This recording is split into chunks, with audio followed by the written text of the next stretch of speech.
ஜீவசமாதி என்பது எந்த நிமிடத்தில் இருந்தாலும் சரி, இறுதி காலகட்டத்தில் கூடயும் அந்த கதியானது உள்ளுக்குள்ள ஏறி உட்கார்ந்துருச்சுன்னு சொன்னா, ஜீவன் சிரசுக்குள்ள ஏறி உட்கார்ந்துருச்சுன்னு சொன்னா, தன்னுடைய சுயஸ்தானத்துல உட்கார்ந்துருச்சுன்னா சமாதி தான். அது எத்தனை காலம் வரைக்கும் அப்படி இருக்க வேண்டியிருக்கும் அப்படின்னு கேட்டா, அதற்குன்னு ஒரு அந்த பயிற்சி, அந்த முயற்சி, அந்த ஜீவனுடைய முதிர்ச்சி ஆகும் வரை அது அங்கேதான் இருக்கும். இது நம்முடைய அனுபவத்தில் சில பேருடைய சமாதியை பார்த்தது உண்டு. அதை வச்சுதான் நம்ம சிலதெல்லாம் பேசிட்டு இருக்கிறோம். இப்போ என்னன்னு கேட்டா, சமாதி ஆகிவிட்டாலே கை காலம்னா நான் போய் வளைச்செல்லாம் கூட பார்ப்பேன். இது வரைக்கும் நாம ஒரு 7-8 சமாதி வரைக்கும் நாம சமாதி அடக்கம் நாம நின்று செஞ்சிருக்கிறோம். அவங்க கை காலம்லாம் வளைச்சும் பார்த்துருக்கிறோம். வளையும், எடை ரொம்ப தக்கையாக இருக்கும். அதே போல அவங்களுடைய உடல் துர்நாற்றம் வராது. அப்படி இருக்கக்கூடியவங்களை நம்ம பார்த்திருக்கிறோம். அவங்க சமாதி அடக்கமும் செய்திருக்கிறோம். ஒன்று. இரண்டாவது, இந்த ஜீவசமாதி அடையும் பொழுது, அடைந்தவுடன் செய்ய வேண்டிய சில கடமைகள் இருக்கு. அது என்னங்கிறது இப்ப சொல்ல வேண்டிய ஒரு சூழ்நிலை நான் இருக்கிறேன். கண்டிப்பா சொல்லணும். எப்பொழுது ஒரு சித்த வித்தியார்த்தி ஜீவசமாதி அடைந்து விட்டார்னு தெரிகிறதோ அப்பொழுதே முதல்ல அவருடைய உடம்ப கம்பளி வைத்து மூடி வைக்க வேண்டும். முகம் மட்டும் வெளியில தெரிய, பாக்கி எல்லாமே கம்பளியினால மூடிடணும். அதிகமான ஃபேன் காத்து, இந்த வெளிக்காத்து படக்கூடாது. அவரை சுகாசனத்தில் அமர்த்தி சமாதியை நம்ம நிஷ்டையில உட்கார மாதிரி அவரை உட்கார வச்சுட்டு, நம்ம நார்மலா கழுத்தை மட்டும் இந்த பக்கம் ஜென்ரலா கட்டி வச்சிடணும். இல்லைன்னா கழுத்து தொங்கிடும்.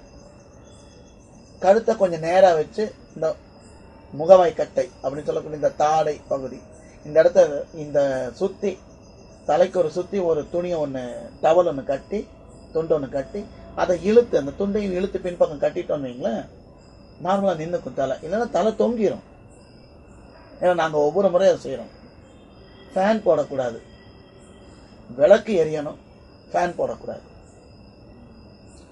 மற்றபடி குளிப்பாட்டுவது, வேற ஏதேனும் சடங்குகள் செய்வது கூடாது. ஆடுவது, அப்புறம் மேல விழுந்து கதறது, அதெல்லாம் செய்யக்கூடாது. இவர் ஒருவர் ஜீவசமாதி அடைகிறார் அல்லது சமாதி நிலையில இருக்கிறார், மரண தருவாயில் இருக்கிறார் அப்படின்னு தெரிஞ்சதுன்னு சொன்னா நம்ம என்ன செய்யணும்னு கேட்டா, பக்கத்திலேயே மற்ற சித்த வித்தியார்த்திகள் அமர்ந்து அவருடைய செவியில் சித்த வித்தை கதியை ஓட்டிக்கிட்டே இருக்கணும். ஒருவர் சாதாரணமாக சின்ன வயசுலதான் சரிவர சித்த வித்தை செய்யவில்லை என்றாலும், நடுவில் ஏதோ சித்த வித்தியார்த்திகள் கூட சேர்ந்திருந்து ஜெபித்தவராக இருந்தாலும் கூட போதும். அவர் சமாதி அடையும் பருவத்தில், அந்த தருணத்தில் பக்கத்தில் இருக்கக்கூடியவங்க அவருடைய செவியில் நம்முடைய கதியை ஓட்டிக்கொண்டே இருக்க வேண்டும்.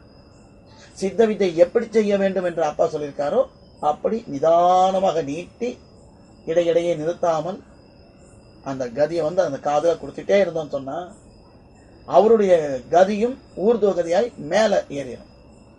இது ரொம்ப அடிப்படையான ஒரு விஷயம்.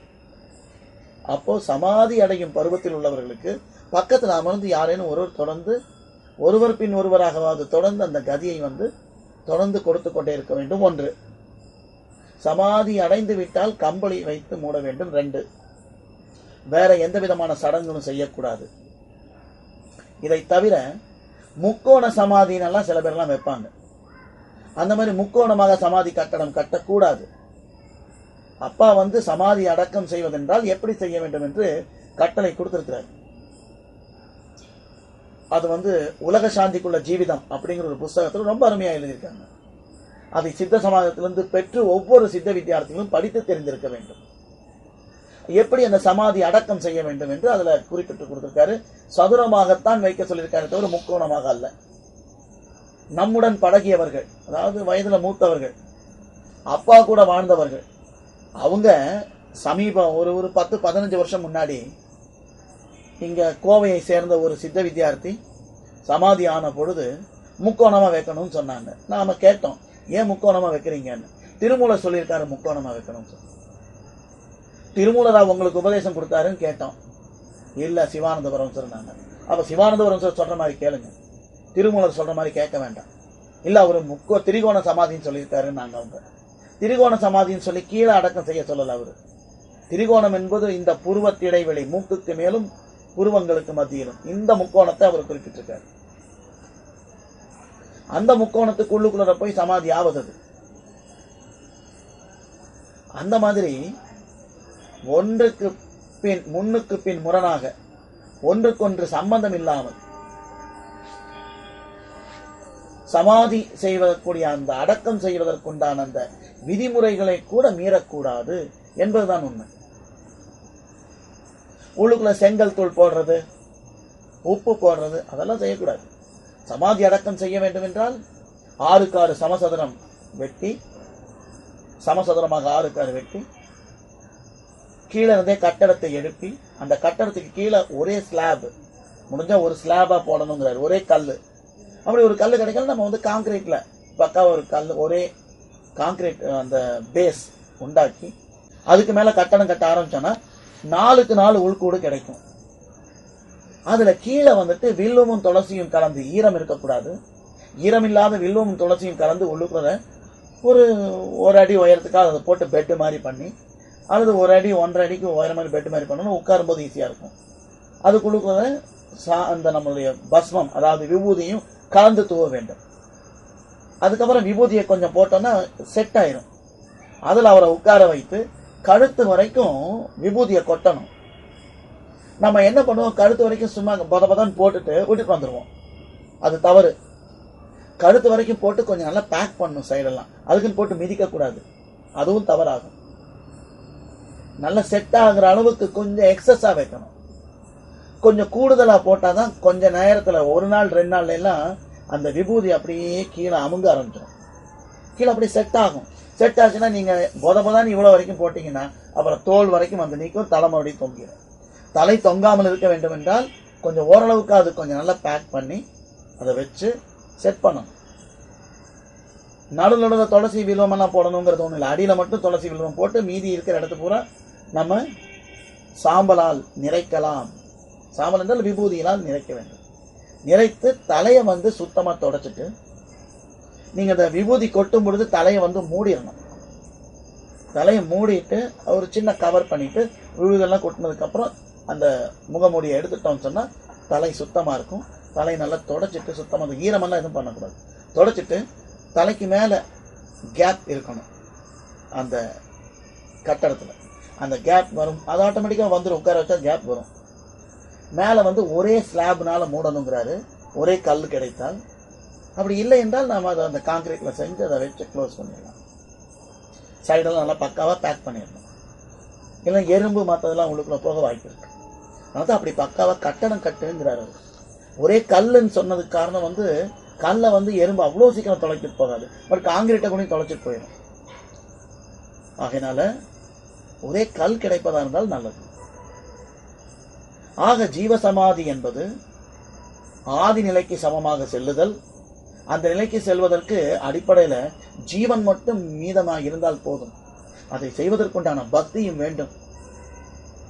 அந்த முயற்சியும் செய்தோமே ஆனால் இறையருளால் அது கிடைக்கவும் செய்யும். அப்படி அந்த ஜீவசமாதி அடையும் பொழுது அவருடைய உடல் வந்து எந்த வகையிலும் புழுக்காது, வீங்காது, நாராது, எடை கூடாது, எதுவுமே ஆகாது. அறுத்தால் ரத்தமும் இருக்கும். இன்னும் ஒரு விஷயம் கூட சொல்லிடுறேன்னு, இது எத்தனை காலத்துக்கு இப்படி இருக்கும் அப்படின்னு அவர் கேட்டிருக்காரு. இது எத்தனை காலத்துக்கு இருக்கும்னு கேட்டா, இப்ப நாம வந்து ஏற்கனவே ஜீவசமாதி ஆனவருடைய அந்த சமாதியை திறந்து பார்க்கவில்லை, ஆனால் திறந்து பார்த்தவர்கள் கூறியதை கேட்டதுண்டு. அது என்னங்கிறது சில விஷயங்களை சொல்ல தெரிய போறோம். முதல் விஷயம், கோயம்புத்தூர்ல சாமையாங்கிறவருடைய ஜீவசமாதி. அவர் சமாதி ஆகி சில மாதங்கள் கழித்து அப்பா நேரா கோயம்புத்தூர் வந்து கலெக்டர்கிட்ட ஒரு பர்மிஷன் பெட்டிஷன் ஒன்று போடுறாரு.